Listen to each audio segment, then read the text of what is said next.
Hello dear students, welcome to our YouTube channel medico nursing classes. जैसा कि आप सब देख रहे हैं, पिछले कुछ दिनों से लगातार medico nursing classes YouTube channel के ऊपर मेडिकल सर्जिकल नर्सिंग का क्रेश कोर्स डिज़ाइन, एक बढ़िया वेल डिज़ाइन क्रेश कोर्स है वो चलाया हुआ है। उसी क्लास की एक और कड़ी को हम आज जोड़ते हैं, उसी आज की क्लास हम शुरू करते हैं। आज की क्लास के अंदर हम देखेंगे कुछ नया टॉपिक, जो कि आज की क्लास का हमारा टॉपिक होगा COPD। पहले एक बार थोड़ा सा रिवीजन करते हैं कि लास्ट क्लास के अंदर हमने क्या पढ़ा था। लास्ट क्लास के अंदर हमने क्या देखा था स्टूडेंट्स की? लास्ट क्लास में हमने देखा था ब्रोंकाइटिस के बारे में देखा था। लास्ट क्लास के अंदर हमने क्या देखा था? ब्रोंकाइटिस के बारे में देखा था। ब्रोंकाइटिस देख लिया। उसके बाद हमने उसकी फिजियोलॉजी के बारे में देखा कि किस प्रकार से ब्रोंकाइटिस है, उसके अंदर म्यूकस का प्लग बन रहा है, किस तरीके से बना है, वो सारा हमने देख लिया। नेक्स्ट हमने कोजेज के बारे में डिस्कशन किया था कि कौन कौन से कोजेज है वो किस प्रकार से एक्यूट ब्रोंकाइटिस कोज करने के लिए रेस्पॉन्सिबल होते हैं। उसके बाद हमने देखे थे सिम्टम्स कि कौन कौन से ऐसे सिम्टम्स है जो एक्यूट ब्रोंकाइटिस के अंदर एक पेशेंट के अंदर हमें देखने को मिल सकते हैं। नेक्स्ट हमने देखा डायग्नोस्टिक टेस्ट, कौन कौन से ऐसे डायग्नोस्टिक इवालुएशन है जिनका यूज करके हम पेशेंट के अंदर जो टेस्ट है वो कर सकते हैं।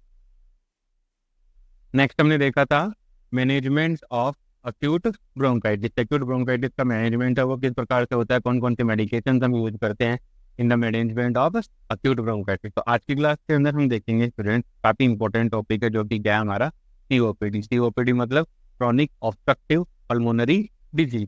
क्या मतलब होता है? Chronic obstructive pulmonary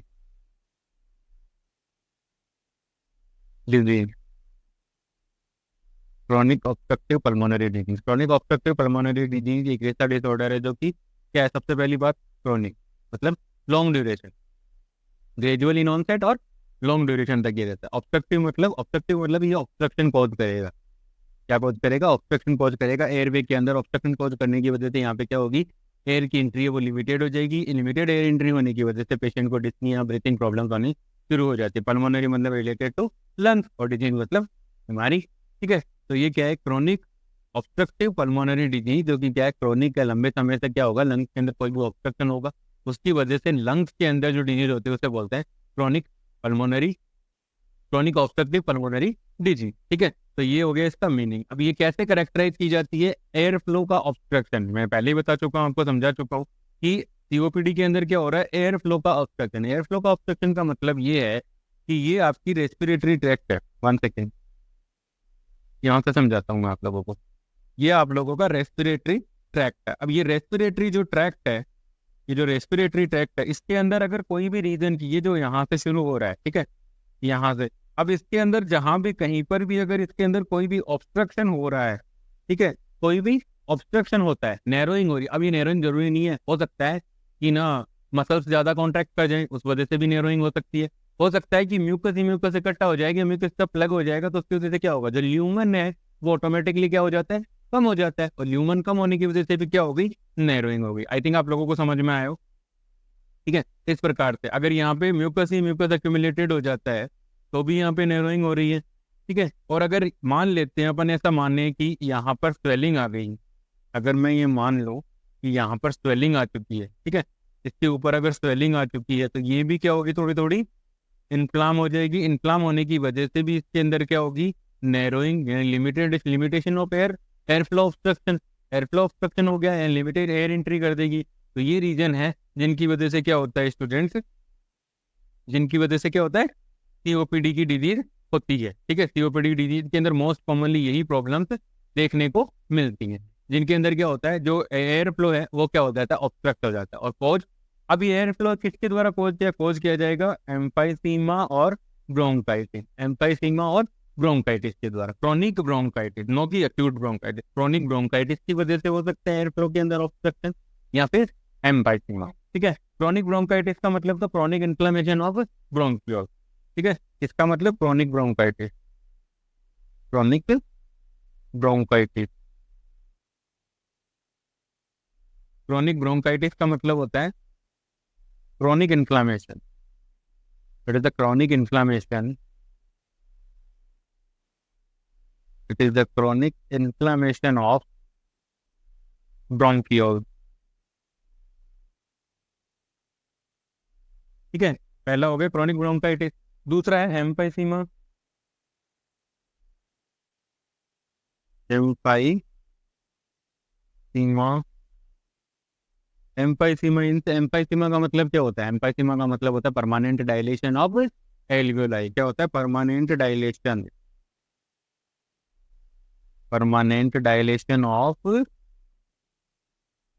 permanent dilation of alveoli. ठीक है, एल्वियोलाई का परमानेंट डायलेशन हो जाता है तो वो कंडीशन क्या कहलाती है स्टूडेंट? एम्फाइसीमा कहलाती है। तो ये है ऐसे रीजन जिनकी वजह से क्या हो रहा है, प्रॉब्लम्स आती हैं जो कि सीओपीडी को इंक्लूड करते हैं। ध्यान रखना, सीओपीडी के अंदर ये दोनों डिजीजेज इंक्लूड होती हैं, क्रोनिक ऑब्स्ट्रक्टिव ब्रोंकाइटिस और एम्फाइसीमा, ये दोनों डिजीज होती है। ठीक है, अब इसमें क्या होता है देखो और आगे पढ़ते हैं।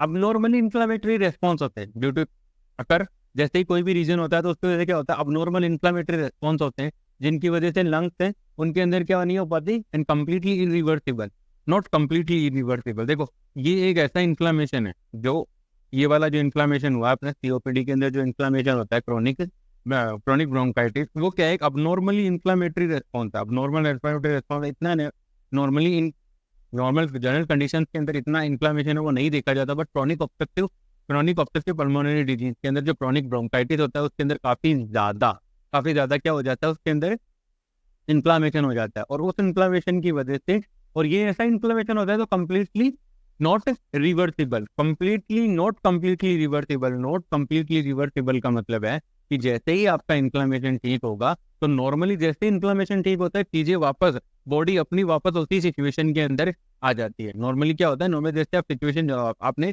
इन्फ्लामेशन रिलीव होते ही क्या होता है, नॉर्मली आपकी बॉडी है वापस उसी सिचुएशन के अंदर आ जाती है। But in case of COPD जो इन्फ्लामेशन होते हैं उनके अंदर कंप्लीटली रिवर्सिबल नहीं होता है, इरिवर्सिबल होती हैं वो चीजें। कंप्लीटली रिवर्सिबल नहीं होने का मतलब है कुछ हद तक होता है, लेकिन ऐसा नहीं कि वापस पहले जैसा हो जाता है। ठीक है, तो ये क्या है, कंप्लीटली नॉट रिवर्सिबल। इसमें जो भी चेंजेज होंगे वो लगभग परमानेंट होने शुरू हो जाते हैं। ठीक है, अब सीओपीडी की वजह से क्या होता है, देखो सीओपीडी की वजह से क्या होता है, पल्मोनरी इनसफिशिएंसी हो जाती है। ठीक है, सीओपीडी की वजह से कोई, ये सीओपीडी का कॉम्प्लिकेशन आप मान सकते हो। ठीक है, यहाँ से पहली चीज ये आपका एमसीक्यू है कि कौन कौन सी दो डिजीजेस होती है जो सीओपीडी के अंदर इंक्लूड की गई है, एमसीक्यू है ये आपका। ठीक है, अकेले ब्रोंकाइटिस को इंक्लूड नहीं किया हुआ है, क्रोनिक ब्रोंकाइटिस को सीओपीडी के अंदर डाला गया है, ये ध्यान रखने की बात। नेक्स्ट वन है कि सीओपीडी के कॉम्प्लिकेशन क्या हो सकते हैं। तो सीओपीडी के कॉम्प्लिकेशन की बात करें तो पल्मोनरी इनसफिशिएंसी, लंग्स है वो पूरी तरीके से काम नहीं करेंगे। पल्मोनरी हाइपरटेंशन, तो जो पल्मोनरी वेसल्स हैं उनके अंदर क्या देखने को मिल सकता है, ब्लड प्रेशर है वो इंक्रीज देखने को मिल सकता है। नेक्स्ट वन है पोर पल्मोनल। ठीक है, तो ये हैं सारे के सारे कॉम्प्लिकेशन ऑफ सीओपीडी के क्या है, ये कॉम्प्लिकेशन है, ये कॉम्प्लिकेशन है सीओपीडी के। ठीक है, complication of COPD,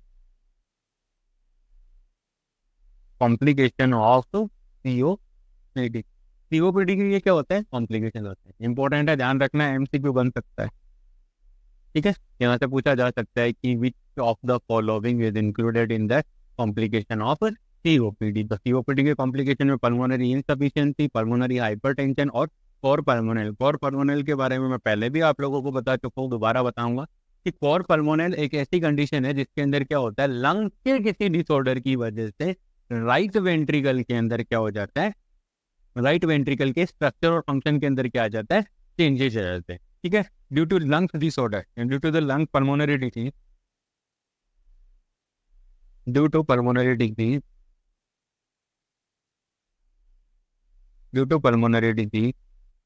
pulmonary disease की वजह से changes in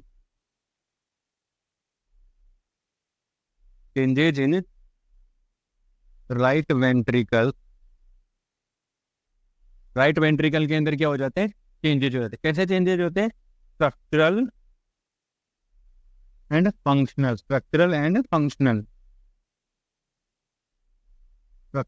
functional changes in right ventricle,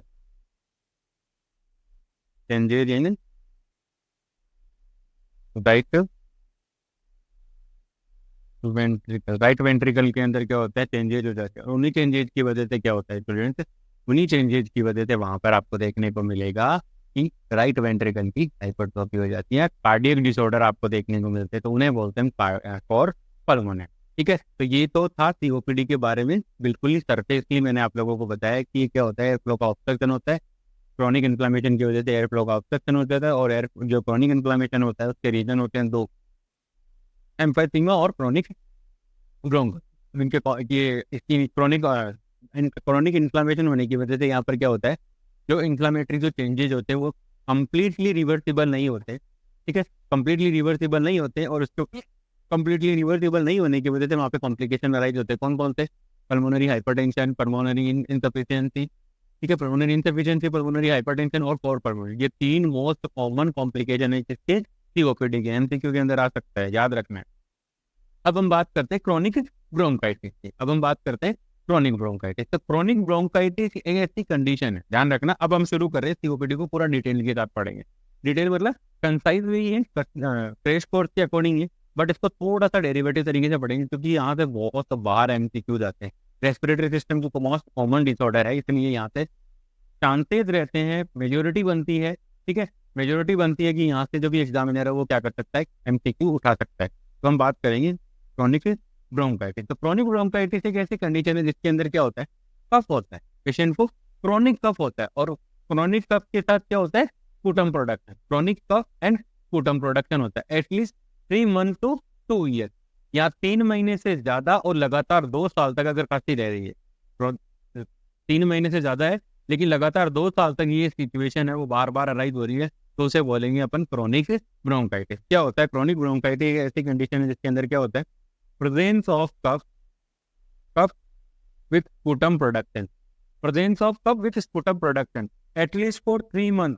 जब एक बार हुआ तो 3 महीने के लिए हुआ, एक बार हो रहा तो कम से कम 3 महीने के लिए होना चाहिए, और ये ऐसा साल में, ऐसा 2 साल तक लगातार होना चाहिए, ऐसा 2 साल तक लगातार होना चाहिए। उस कंडीशन को से हम बोलेंगे, क्या बोलेंगे उसे, हम बोलेंगे सीओपीडी, यानी कि क्रॉनिक ब्रोंकाइटिस हम बोलेंगे। ठीक है, सीओपीडी के अंदर आता है ये, क्या बोलेंगे, क्रॉनिक ब्रोंकाइटिस। तो क्रॉनिक ब्रोंकाइटिस के अंदर ये एमसीक्यू है, यहाँ से एमसीक्यू, कौन सा एमसीक्यू बन रहा है, एमसीक्यू बन रहा है कि कब वो कितने दिन से कितने तक रहता है। ठीक है, सबसे पहली बात कि chronic bronchitis, chronic bronchitis, chronic bronchitis का पता कैसे लगेगा साहब जी? क्रॉनिक ब्रोंकाइटिस का पता ऐसे लगेगा हमें कि हम क्या करेंगे, क्रॉनिक ब्रोंकाइटिस के अंदर क्या होता है, पेशेंट को क्रॉनिक कफ रहेगा, chronic cough with, chronic cough है किसके साथ, with sputum production, with sputum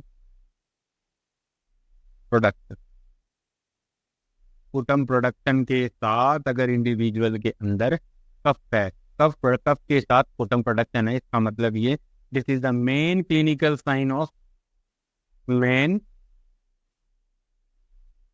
clinical sign of, main clinical sign of, किस चीज का मेन क्लिनिकल साइन है, this is the main clinical sign of chronic bronchitis, of chronic bronchitis. ये main clinical sign है किसका, क्रॉनिक ब्रोंकाइटिस का main important clinical sign है। तो आई होप स्टूडेंट्स आप लोगों को समझ में आ रही होंगी आज की क्लास से। अगर किसी भी स्टूडेंट को कोई डाउट है तो प्लीज आप मुझे कमेंट सेक्शन में बताइए, मैं डेफिनेटली उसका आंसर करूंगा। नेक्स्ट हम बात करते हैं chronic bronchitis sputum production, sorry, chronic bronchitis के अंदर क्या साइन एंड सिम्टम्स है, cough, chronic cough with sputum production, ये आ गया। लेकिन ये कब तक रहना चाहिए, at least for 3 month, at least for 3 month, 3 महीने तक कंटिन्यू रहना चाहिए, फॉर 2 ईयर, ऐसा साल में, जैसा 2 साल में अगर 2 से 3 बार हो रहा है कि आपको जब भी खांसी हुई वो 3 महीने तक रह रही है, और उस खांसी क्रॉनिक कफ है साथ के साथ स्पूटम प्रोडक्शन है, इसका मतलब आप किससे सफर कर रहे हो, क्रॉनिक ब्रोंकाइटिस से आप सफर कर रहे हो, और ये एक सीओपीडी के अंदर इंपॉर्टेंट साइन होता है। ध्यान रखना है स्टूडेंट, यहाँ से पहला एमसीक्यू ये कि क्रॉनिक ब्रोंकाइटिस के अंदर किस प्रकार का कफ, किस प्रकार की खांसी होती है, तो chronic cough with sputum production के साथ होती है। साथ के साथ क्रॉनिक ब्रोंकाइटिस के अंदर ये एमसीक्यू बन रहा है, ये एमसीक्यू बहुत बार पूछा भी जा चुका है कि कितने दिन तक खांसी रहती है, तो एटलीस्ट 3 मंथ और कॉन्जिक्यूटिव 2 ईयर तक, लगातार 2 साल तक 3 महीने के लिए खांसी रहती है, तो इसका मतलब है कि उस इंडिविजुअल को या उस पेशेंट को क्या है, क्रॉनिक ब्रोंकाइटिस। आई होप आप लोगों को समझ में आया होगा। नेक्स्ट वाले कॉजेज की बात करते हैं, कौन कौन से इंपॉर्टेंट कॉजेज हैं जिनकी वजह से क्रोनिक ब्रोंकाइटिस है वो कॉज हो रहा है। ठीक है, नेक्स्ट इंपॉर्टेंट कौन से इंपॉर्टेंट कॉजेज है, तो कौन कॉजेज की इंपॉर्टेंट कॉजेज की बात करूँ, स्मोकिंग। ये एमसीक्यू के अंदर आया हुआ है कि what is the most important cause for chronic bronchitis, smoking. Smoking is the most common and dangerous cause for chronic bronchitis, तो आपको ये याद रखना होगा स्टूडेंट। ठीक है, स्मोकिंग क्या करती है, जैसे ही स्मोक करता है तो जो इरिटेशन के साथ जो स्मोक अंदर गया उससे क्या होता है, जो रेस्पिरेटरी ट्रैक्ट की जो रेस्पिरेटरी ट्रैक्ट है वो क्या होती है, इरिटेट होती है। अब स्मोकर है तो चेन स्मोकर बनते हैं। ठीक है, जो स्मोकर होता है वो क्या होता है, चेन स्मोकर होता है। एक बार सुट्टा खींचने लग गया है ना तो फिर वो शुरू ही कर देता है, पूरे दिन में पता नहीं कितने पी जाता है। ठीक है, चेन स्मोकर बोलते हैं उनको, चेन स्मोकर, चेन स्मोकर बोलते हैं, तो बोला जाएगा चेन स्मोकर। अब चेन स्मोकर जब ये है, जब ये एक चेन स्मोकर बना हुआ है तो चेन स्मोकर होने की वजह से यहाँ पर क्या रहेगा स्टूडेंट्स, चेन स्मोकर जब ये है तो उस कंडीशन के अंदर क्या होगा, कंटिन्यूसली स्मोक स्मोक और रेस्पिरेटरी ट्रैक्ट के अंदर जाएगा, वहां से क्या होगी, वो उस स्मोक की वजह से जो रेस्पिरेटरी ट्रैक्ट की जो सेल्स है, जो म्यूकोजल सेल्स हैं वो क्या होंगी, इरिटेट, गेट इरिटेट। वो इरिटेट होगी, इरिटेट होकर के वो क्या करेंगे, गोबलेट सेल को स्टिमुलेट करेंगे ज्यादा से ज्यादा इस इरिटेशन को कम करने के लिए म्यूकस का प्रोडक्शन कर, क्योंकि म्यूकस क्या करेगा, जो सेल्स इरिटेट हुई उनके ऊपर लुब्रिकेशन का काम करेगा म्यूकस, तो म्यूकस का ज्यादा प्रोडक्शन होगा। ज्यादा प्रोडक्शन होने की वजह से एयर की एंट्री है वो लिमिटेड होगी, क्योंकि म्यूकस इकट्ठा हो जाएगा तो जो ल्यूमन है, जो डायमीटर ऑफ रेस्पिरेटरी एयरवे का, रेस्पिरेटरी ट्रैक्ट का, वो कम हो जाएगा। साथ के साथ कंटिन्यूअस इरिटेशन होने की वजह से क्या होगा, वहां पे इंफ्लामेटरी रेस्पॉन्स होगा और इन्फ्लामेशन है वो अराइज हो जाता है। क्या अराइज हो जाएगा, इन्फ्लामेशन। पेशेंट के अंदर क्या क्या हो जाते हैं, inflammation and increase mucus production, increase mucus product, mucus का प्रोडक्शन है वो भी क्या हो जाएगा स्टूडेंट, इंक्रीज हो जाता है। तो ये ऐसी कंडीशन है जो कि स्मोकिंग की वजह से अराइज होती है और वहां पर पेशेंट को क्रोनिक ब्रोंकाइटिस होना शुरू हो जाता है। नेक्स्ट वन है एनवायरमेंटल पोल्यूशन, तो ये भी एक इंपॉर्टेंट कॉज है। जो लोग खुद सिगरेट नहीं पीते उनको क्या हो रहा है कि आजकल के जो जो हमारी जो सोशल लाइफ हो जैसे जैसे बढ़ रही है उनके लिए ऑटोमेटिकली सिगरेट का इंतजाम कर दिया जाता है। जो गाड़ियों का धुआं है उसको हम स्मोक कर रहे हैं, इनहेल कर रहे हैं, तो वो भी स्मोकिंग के जैसा ही हो चुका है। साथ के साथ क्या हो रहा है, जो लोग पीते हैं उनके आसपास बैठे हैं तो उसको उसे बोलते हैं अपन पैसिव स्मोकिंग। पैसिव स्मोकिंग तो ज़्यादा डेंजरियस है, इससे अच्छा तो एक्टिव ही कर लो।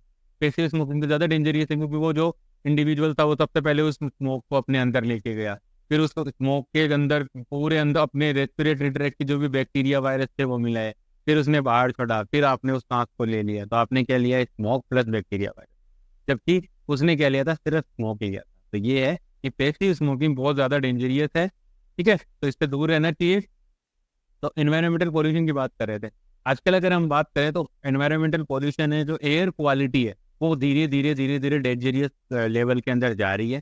बहुत ही पोल्यूशन बढ़ता जा रहा है और इस पोल्यूशन के बढ़ने की वजह से स्टूडेंट्स क्या होता है, बहुत सारे लोगों को रेस्पिरेटरी प्रॉब्लम है वो बढ़ रही है। तो एनवायरमेंटल पोल्यूशन है वो भी क्या कॉज कर सकता है, क्रोनिक ब्रोंकाइटिस कॉज कर सकता है। और ये दोनों स्मोकिंग और क्रोनिक ब्रोंकाइटिस, ये स्मोकिंग एंड एयर पोल्यूशन है, एनवायरमेंटल पोल्यूशन, एयर पोल्यूशन, इसके मेन इंपॉर्टेंट कॉज, जो क्या है मेन इंपॉर्टेंट कॉज है। तो जो इन्वायरमेंटल पोल्यूशन है वो क्या करेगा, जैसे आप इनहेल करोगे तो वो पोल्यूशन वाली एयर अंदर गई, पोल्यूशन वाली एयर अंदर गई, तो सिचुएशन के अंदर क्या होगा स्टूडेंट्स, आपका जो आपने जो इनहेल किया उस एयर के अंदर जो भी पोल्यूटेंट थे वो पोल्यूटेंट क्या करेंगे, रेस्पिरेटरी ट्रैक्ट को इरिटेट करेंगे, इरिटेट करने की वजह से वहां पे क्या होगा, इन्फ्लामेशन होगा और म्यूकस का हाइपर सिक्रेशन हो जाएगा।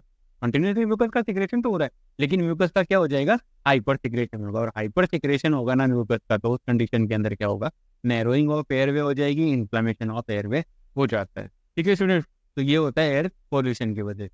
और अगर आप कंटिन्यूसली एयर जो इरिटेंट है उसके कॉन्टेक्ट में हो, अगर आप कंटिन्यूसली एयर के जो इरिटेंट है उसके कॉन्टेक्ट में हो तो उसकी वजह से क्या होता है, इन जो गॉबलेट सेल्स है वो और ज़्यादा स्टिमुलेट हो जाती है, उनका नंबर भी बढ़ जाता है। ठीक है, जैसे कि नॉर्मली क्या होता है, जो स्मोकिंग करता है वो क्या करता है, कंटिन्यूस स्मोक कर रहा है हर एक दो घंटे में, हर एक दो घंटे में। कुछ तो ऐसे होते हैं जो हर 10 मिनट में भी पीने शुरू कर देते हैं।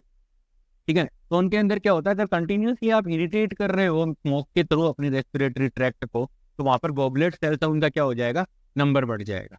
उनका क्या हो जाएगा, नंबर बढ़ेगा, और जितना नंबर बढ़ेगा उतना ही वो क्या करेंगी, म्यूकस का प्रोडक्शन है वो भी बढ़ जाता है, और म्यूकस का प्रोडक्शन बढ़ने की वजह से वहाँ पर क्या हो जाती है, एयर एंट्री वो लिमिटेड होगी, क्योंकि वहाँ पर म्यूकस का भी एक्यूमुलेशन है वो शुरू हो चुका है। ठीक है, अब होगा क्या, देखो, due to the presence of excessive mucus, अब एक्सेसिव म्यूकस वहाँ पे प्रेजेंट है क्योंकि गॉबलेट सेल्स है, उन्होंने भी अपना नंबर बढ़ा लिया, गॉबलेट सेल ने क्या किया, अपना नंबर बढ़ा लिया है भैया। ठीक है, अब गॉबलेट सेल ने अपना नंबर बढ़ा लिया, तो जो सिलियरी फंक्शन है, सिलियरी फंक्शन का मतलब हमारी जो रेस्पिरेटरी ट्रैक्ट होती है उसके अंदर इस प्रकार के छोटे छोटे सीलिया पाए जाते हैं, इस प्रकार के छोटे छोटे सीलिया पाए जाते हैं। ठीक है, इन सीलियाज की वजह से क्या होता है स्टूडेंट्स, इन्हीं सीलियाज की वजह से क्या होता है, रेस्पिरेटरी ट्रैक्ट के अंदर क्या होता है, जो म्यूकस इकट्ठा हुआ उसको हम बाहर एक्सपेक्टोरेट यानी बाहर निकाल पाते हैं, एक्सपेक्टोरेट एक्सपेक्ट कर सकते हैं, तो बाहर निकाल पाते हैं। तो ये एक इम्पोर्टेंट पॉइंट है, ये भी क्या है, एक इम्पोर्टेंट पॉइंट है। आई थिंक आप समझ पा रहे होंगे, अगर किसी भी स्टूडेंट को कोई डाउट है तो मुझे कमेंट सेक्शन में जरूर बताइए, मैं डेफिनेटली उसका आंसर करूंगा। ठीक है, एक्सेसिव म्यूकस का प्रोडक्शन है, सिलेरी फंक्शन डिक्रीज, क्योंकि म्यूकस ही म्यूकस ज्यादा हो चुका है, उसकी वजह से क्या हो जाएगा, एयरवे वो नैरो हो जाता है, एयरवे नैरो होने की वजह से जो एयर की एंट्री है, लिमिटेड एयर एंट्री होना शुरू हो जाती है, ये भी इम्पोर्टेंट है। ठीक है, लिमिटेड एयर एंट्री हो जाती है, लिमिटेड एयर एंट्री होने की वजह से ऑक्सीजन की डिमांड बढ़ती है, पेशेंट को ब्रीथिंग डिफिकल्टी है वो फील होनी शुरू हो जाती है। तो ये है अपना क्रॉनिक ब्रोंकाइटिस के बारे में। आई थिंक आप लोगों को समझ में भी आया होगा। किसी भी स्टूडेंट को कोई डाउट है क्लास रिलेटेड, प्लीज आप मुझे कमेंट सेक्शन में जरूर बताइए, मैं डेफिनेटली उसका आंसर करूँगा। नेक्स्ट हम बात करते हैं एम्फाइसीमा। एम्फाइसीमा के बारे में बात करें तो एम्फाइसीमा क्या है, एक पैथोलॉजिकल टर्म। एम्फाइसीमा क्या है, एक डिसऑर्डर है। पैथोलॉजिकल टर्म का मतलब है डिजीज है भैया ये। एम्फाइसीमा एक क्या है, डिजीज है। इसके अंदर क्या होता है, abnormal distension of air space beyond the normal level, यानी कि ये तो एक डेफिनेशन बताई गई है, मैं आपको सिर्फ एक सिंपल से वे में बता देता हूँ कि permanent dilation of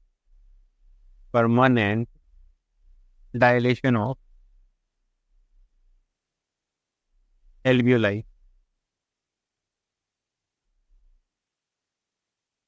permanent dilation of alveoli, अगर एल्वियोलाई का परमानेंट डायलेशन हो जाता है उस कंडीशन को हम क्या कहते हैं, एम्फाइसीमा कहते हैं। तो एम्फाइसीमा की जो एक्चुअल डेफिनेशन है वो क्या होगी, abnormal distension of the air space या abnormal distension of alveoli beyond the किसके beyond the limitation, beyond the normal limitation. ठीक है, air space beyond the terminal bronchioles, तो टर्मिनल ब्रोंक्यूल्स है वहां पर भी अगर डायलेशन हो रहा है, वहां पर भी अगर डायलेशन हो रहा है तो वो भी एक सिचुएशन है कि जो कॉज कर सकते हैं। हम देख रहे थे कि एम्फाइसीमा क्या है, एम्फाइसीमा के अंदर क्या होता है, परमानेंट डायलेशन हो गया एल्वियोलाई का। अब इसमें क्या हो रहा है, देखो एक्चुअल डेफिनेशन की बात करें तो it will decrease the abnormal distension, describe as not decrease, abnormal distension of the air space beyond the terminal bronchioles and destruction of the wall of alveoli। ठीक है, सीधा सा सिंपल सी भाषा में समझाता हूँ एम्फाइसीमा को, अगर थोड़ा सिंप्लीफाई में एक्सप्लेन करूँ मैं आप लोगों को, एम्फाइसीमा को थोड़ा सिंप्लीफाई में एक्सप्लेन करूँ तो ये क्या है, abnormal distension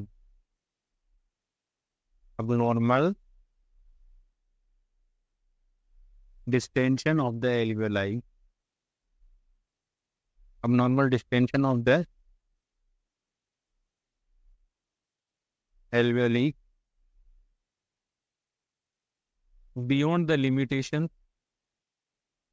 beyond the limitation का मतलब है जितनी वो हो सकती थी उससे भी ज्यादा उसने अपने आप को क्या कर लिया, डिस्टेंड कर लिया। साथ ही साथ विथ डिस्ट्रक्शन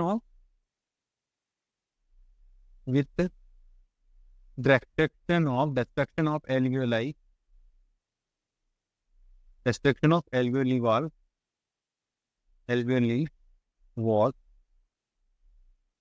ठीक है, इसमें क्या हो रहा है, अबनॉर्मल डिस्टेंशन भी हो रहा है, साथ के साथ जो डिस्ट्रक्शन है जो एल्वियोलाई उसकी वाल का के भी क्या हो रहा है, डिस्ट्रक्शन हो रहा है। दो इंपॉर्टेंट पॉइंट है, सबसे ज्यादा इंपॉर्टेंट पॉइंट है जो कि एम्फाइसीमा की डेफिनेशन के अंदर आपको याद रखने, आपसे कोई पूछे तो क्या होता है, अबनॉर्मल डिस्टेंशन, क्या होता है, अबनॉर्मल डिस्टेंशन, अबनॉर्मल डिस्टेंशन होता है, और क्या होता है, अबनॉर्मल डिस्टेंशन के साथ साथ और क्या होता है, और होता है उसके अंदर destruction of alveoli wall, destruction of alveoli wall। तो ये दो इंपॉर्टेंट पॉइंट्स है जो कि एम्फाइसीमा की डेफिनेशन के अंदर हमें याद रखने हैं, ताकि हम एम्फाइसीमा की डेफिनेशन को गलत ना करें, उसको क्या ना करें, हम गलत ना करें। तो इसलिए ये एक इम्पोर्टेंट पॉइंट है कि ये हो गई हमारी डेफिनेशन, प्रॉपर डेफिनेशन है, तो ये याद कर लीजिए, पैथोलॉजिकल कंडीशन है। ठीक है, दूसरा यहाँ से आप लोगों के लिए एमसीक्यू बन सकता है भाई, क्योंकि ये एक डेफिनेशन है, अच्छी सी डेफिनेशन। ठीक है, अब इसकी वजह से क्या होगा, एम्फाइसीमा की वजह से क्या हो जाए, तो impaired oxygen and carbon dioxide का जो एक्सचेंज है वो इम्पेयर्ड हो जाएगा। Carbon dioxide impaired gas exchange, भाई impaired gas, impaired gas exchange. अब गैस एक्सचेंज कैसे इम्पेयर्ड होगा, देखना जी। नॉर्मली क्या होता है, ये हमारी रेस्पिरेटरी ट्रैक्ट होती है, ये उसके ऊपर ये एल्वियोलाई में बना दी मैंने। ठीक है जी, अब क्या होता है, नॉर्मली इन नॉर्मल कंडीशन इस एल्वियोलाई के ऊपर कैपिलरीज का क्या पाया जाता है, नेटवर्क पाया जाता है। कैपिलरीज का क्या है, नेटवर्क पाया जाता है। और ये जो कैपिलरीज का जो नेटवर्क है, network of capillary, network of capillaries का क्या है, नेटवर्क। और ये कैपिलरीज का नेटवर्क है, इस कैपिलरीज के नेटवर्क के होने की वजह से स्टूडेंट क्या हो रहा है, यहाँ पे एक्सचेंज ऑफ गैसेज होता है। नॉर्मली यहाँ पे क्या होता है, exchange of gases, exchange of gases होता है। कैसे होता है, by the process of diffusion, diffusion की प्रोसेस के अंदर जो प्रेशर चेंज है उसकी वजह से वहां पर क्या होता है, एक्सचेंज ऑफ गैसेज होता है। लेकिन हम एल्वियोलाई की जो सॉरी एम्फाइसीमा की डेफिनेशन, उसमें हम क्या कह रहे हैं कि जो एल्वियोलाई की वॉल है, जो अंदर वाली है, जो ब्लू कलर वाली वॉल है, वो भी क्या हो रही है, डिस्ट्रैक्ट हो रही है। बीच बीच में से कहीं से इसको उड़ा रहे हैं, ये यहाँ से उड़ा दी, यहाँ से उड़ा दी, यहाँ से उड़ा दिया इसको। ठीक है, ये डिस्ट्रैक्ट कर रहे हैं हम, और इसको डिस्ट्रैक्शन, इसके डिस्ट्रैक्शन की वजह से वहां पर क्या हो रहा है, जो स्पेस था, ठीक है, जो सरफेस एरिया था गैस के एक्सचेंज होने का, ठीक है, इसकी वजह से डिस्ट्रैक्शन हुआ। देखना, destruction of wall of alveoli, destruction of wall of alveoli, alveoli की एल्वियोलाई उसकी जो वॉल थी, उस वॉल का क्या हो गया, डिस्ट्रक्शन हो गया। वॉल का डिस्ट्रक्शन हुआ, उसके रिजल्ट क्या बना, उसका रिजल्ट बना decrease surface area, decrease surface area और गैस एक्सचेंज, और गैस एक्सचेंज, गैस एक्सचेंज के लिए अब सरफेस एरिया वो क्या हो गया, कम हो गया। गैस एक्सचेंज के लिए सरफेस एरिया कम हो गया तो क्या हो जाएगा, इम्पेयर्ड, गैस एक्सचेंज का एरिया अगर कम हो गया तो इम्पेयर्ड क्या हो जाएगा, impaired oxygen and CO2 exchange.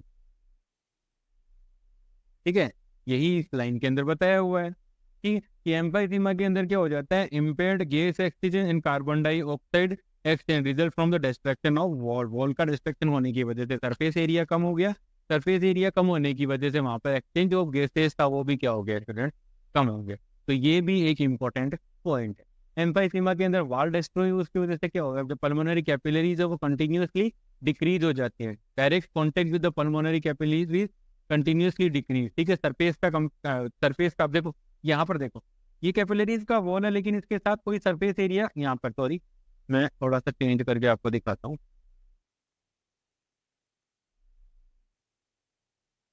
जैसे अब मैं बात करूँ आप लोगों के साथ, तो ये वाला जो एरिया है, यहाँ ब्लैक स्पॉट जो मैंने बनाया है वो वाला एरिया, यहाँ वाला जो एरिया है वो है, ठीक है, यहाँ वाला एरिया, ये इस एरिया के पास कोई वॉल ही नहीं है, कोई वॉल नहीं है, तो यहाँ पे कैपिलरी तो वो डायरेक्ट कांटेक्ट में नहीं आ रही है, जो वॉल ऑफ एल्वियोलाई है। और जब तक कैपिलरीज का जो नेटवर्क है, जो एल्वियोलाई है, उसकी वॉल के डायरेक्ट कांटेक्ट में नहीं आएगा, तब तक जो एक्सचेंज ऑफ गैसेज है वो पॉसिबल ही नहीं होगा। जो एक्सचेंज ऑफ जो गैसेज का जो एक्सचेंज है वो पॉसिबल नहीं होगा। तो इस वजह से यहाँ पर क्या हो रहा है, यहाँ पर सरफेस एरिया है, जो गैस एक्सचेंज का जो पहले सरफेस एरिया मिल रहा था वो भी कम हो गया। उसकी वजह से वहां पर क्या होने लग जाएगी, CO2 और ऑक्सीजन के एलिमिनेशन के अंदर, और CO2 की एलिमिनेशन, ऑक्सीजन का इनटेक और CO2 का एलिमिनेशन नहीं कर पाएंगे हम, मतलब गैस का एक्सचेंज है वो प्रॉपर नहीं हो पाता है ड्यू टू द वाल के डिस्ट्रक्शन की वजह से। और इसकी वजह से और इसी वजह से जो ये वॉल का डिस्ट्रक्शन हो रहा है, इस वजह से क्या हो जाता है, increase dead space area in the lung, increase dead space area in the lung. Students ये पॉइंट मार्क कर लेना, ये आप लोगों के लिए एक MCQ का काम करेगा। MCQ, यहाँ पर आप लोगों को MCQ देखने को मिलेगा कि डेड स्पेस क्या होता है, लंग्स के अंदर डेड स्पेस क्या होता है। लंग्स के अंदर डेड स्पेस का मतलब ये है वो एरिया जहाँ पे गैसेज का एक्सचेंज है वो नहीं होता, वो इन एम्फाइसीमा डेड स्पेस एरिया बढ़ता जाता है। डेड स्पेस एरिया कैसे है, जहाँ पर कोई गैसेज का एक्सचेंज है वो पॉसिबल नहीं हो पाता है। Dead space area is area of the lungs where no gas exchange can occur, वहाँ पर गैस का एक्सचेंज है वो नहीं हो रहा है, तो ये है डेड स्पेस। और एम्फाइसीमा के अंदर ध्यान रखना, ऐसे कौन सा डिसऑर्डर है जिसके अंदर डेड लंग्स के अंदर डेड स्पेस एरिया है वो बढ़ता है, तो कौन सा डिसऑर्डर है, emphysema. Emphysema is the single disorder that increase the dead space area in the lungs. I hope आज की क्लास आप लोगों को समझ में आई होगी। आज की क्लास में इतना ही। अगर किसी भी स्टूडेंट को आज की क्लास से रिलेटेड कोई डाउट है तो प्लीज़ मुझे कमेंट सेक्शन में जरूर बताइए, मैं डेफिनेटली उसका आंसर करूँगा। Please do consider like, share and subscribe. Thank you so much.